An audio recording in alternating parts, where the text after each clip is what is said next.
Os casamentos não acabam por traição. Acabam também por traição, tá? Mas não é a causa principal. Eu percebo que muitas pessoas, elas já foram traídas, ou uma, ou duas, ou três, ou tem gente que todo relacionamento que entrou foi traído. Isso você conhece, né, esse caso? E essas pessoas naturalmente acabam perdendo a esperança num relacionamento, quem dirá num casamento, então, né? O que você diria pra essa pessoa, pra essa mulher, pra esse cara que foi traído várias vezes, voltar meio que ter esperança, acreditar que é possível conhecer alguém que não vai te trair? Pois é.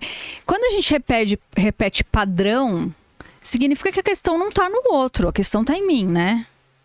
Então, se eu tenho 5 namorados seguidos e coincidentemente eu fui traída pelos 5, eu estou abrindo... Eu não estou dizendo que a responsabilidade é minha, mas eu estou me permitindo me relacionar com pessoas que não me respeitam.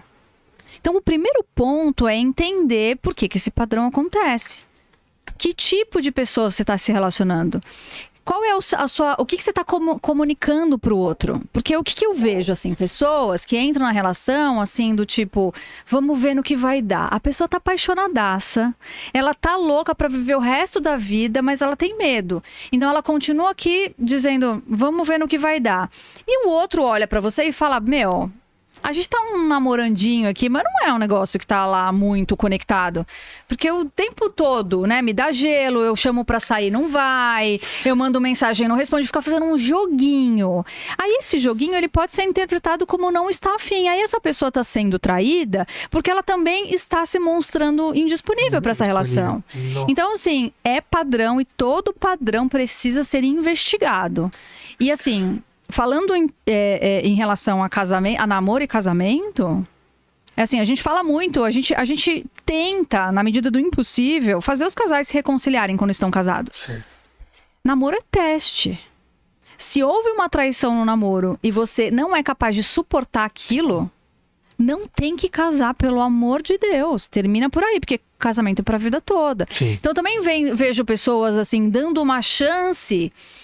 Mas ela continua desconfiando que o outro... Ela continua não confiando no outro. Eu tô dando uma chance, mas não tá. Na verdade, 100%, ela... né? E aí casa, e depois do casamento as coisas só pioram, né? Aí quando vem os filhos, aí a situação fica realmente insuportável. Então, traição é uma coisa muito delicada. No namoro... Enfim, tem que ser... Eu não vou dizer termine, porque existem casais também que vivem infidelidades no namoro, acordam, decidem que querem ficar juntos e seguem felizes. Isso acontece. Mas, cara, se é recorrente, não. Eu ia falar, o foda é quando é intencional, né? Eu já vi homens comentarem pra mim, tipo, o cara estava prestes a casar, falar assim, mas quando eu casar eu vou parar. Sabe? Tipo, é muito intencional, né? Tipo, não, quando eu casar, a coisa ficar séria, eu paro. Eu devia ter aproveitado, talvez.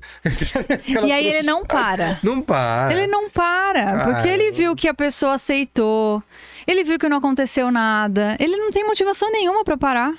Essa que é o foda, não tem aquele baque, Não tô dizendo que ninguém para, né? Imagino que tenham, sim, pessoas que se casem e assumam, né, essa posição do marido. Mas qual que é a diferença do estar casado ou não? Cara, tem um número legal que você comentou com a gente, né? Das pessoas que procuram vocês e que o casamento... Vocês estavam contando que teve uma pessoa com data marcada pro divórcio, pra assinar, né? E deixou pra trás. Procurou vocês e deixou pra trás. O nosso maior orgulho é esse, é fazer com que os casais se deem uma nova chance. Porque como eu falei, assim, é uma outra informação que é importante também, porque é um mito. Nossa, que foda. Os casamentos não acabam por traição. Acabam também por traição, tá? Mas não é a causa principal. Os casamentos acabam porque as pessoas não sabem conversar, porque elas deixam de transar, porque a rotina vira insuportável, porque elas brigam demais, porque elas não têm mais troca, sabe? Companheirismo. São vários os fatores, né? Então, quando um casal olha pra isso e decide mudar e percebe que sozinho tá difícil e nos procura, pra gente é uma alegria. Por quê? Por que é uma alegria? Porque assim, eu até falo isso pros casais. Eu falo, olha, eu não estou desmerecendo as suas dificuldades, por favor. Mas pra gente é muito cotidiano isso que vocês estão vivendo. Isso que vocês estão vivendo, todo casal vive. É só uma questão de técnica, de tática, de caminho correto. Nossa. E isso, uma vez que a gente aprende... A gente estava conversando aqui antes de começar o programa, né? Eu e o André, no nosso 1 ano e meio de casamento, a gente estava vivendo os mesmos erros que a gente viveu antes. E o que fez a gente mudar? Informação. É o que eu tô falando. Quando a gente teve acesso à informação e falou, cara, isso aqui tem um outro jeito de lidar, ó, tenta. Só tenta. Não precisa acreditar em mim. Eu falo muito isso. O André fica bravo às vezes. Fala, não, André, as pessoas têm que acreditar em mim. Não tem que acreditar em mim. Pega o calendário e faz a marcação e depois você me diz o que deu. Não precisa acreditar em mim. Eu já sei o que vai acontecer. Então, não precisa acreditar em mim. Só faz o seguinte, ouve com carinho isso que eu tô falando e aplica. Aí depois você volta aqui e me conta. E as pessoas, quando aplicam, ou seja, elas mudam a sua perspectiva e elas decidem fazer diferente, as coisas mudam. E ela fala, nossa, não é que ela tem razão? Aí voltam falando, nossa, você me falou desse assunto aqui, agora eu tô com esse problema, você pode me ajudar com esse? Porque... E assim a gente vai, ou seja, os casais chegam com entre 1 e 3 problemas mais sérios, que eu chamo de grandes pedras no caminho. Que são pedras que estão impedindo que eles avancem no casamento. Tirando a primeira pedra, já dá aquele alívio. Você fala, pô, eu sou capaz, né? Nossa, a gente vai conseguir. Opa, só mais um pouquinho. Tirou a segunda, pronto, tá resolvido. Tirou a terceira, acabou. Já era. E uma vez que... E quem tira as pedras, é importante ressaltar, não é o terapeuta que tira a pedra. Quem tira a pedra é o casal. Mas, obviamente, muito bem direcionado. Só que você concorda que se eu te ensinar a tirar a pedra... e eu sair da sua vida, você vai estar habilitado para tirar a próxima que eventualmente apareça? Sim. Então, tudo que a gente faz com os casais é um processo de educação, que a gente chama de psicoeducação, que vai trazer informações para a vida toda, não tem como perder. Eu e o André, a gente se beneficia todos os dias das informações que a gente passa. A gente aprendeu, a gente pratica e é isso que dá certo. Então, de novo, não adianta ficar olhando os horóscopos. Ai, vamos fazer uma pastral junto. Pra ver. Não, gente. Eu não tenho problema nenhum com quem faça também. Mas não é isso que vai manter o seu casamento. O que vai manter o seu casamento é você tomar a decisão. Aí vem aqui, talvez, aquilo que mais mudou o meu casamento e aquilo que a gente... isso agora. Aquilo que a gente mais estimula que os casais façam é o seguinte, na minha casa... E na comunidade de casais que a gente acompanha, o que a gente fala todo dia é: divórcio não é opção. Perfeito. Haja como se essa possibilidade não existisse. Se você tem um filho, você pode até estar irritado com seu filho, mas você vai continuar sendo o pai dele. Nossa! Não dá pra jogar no lixo.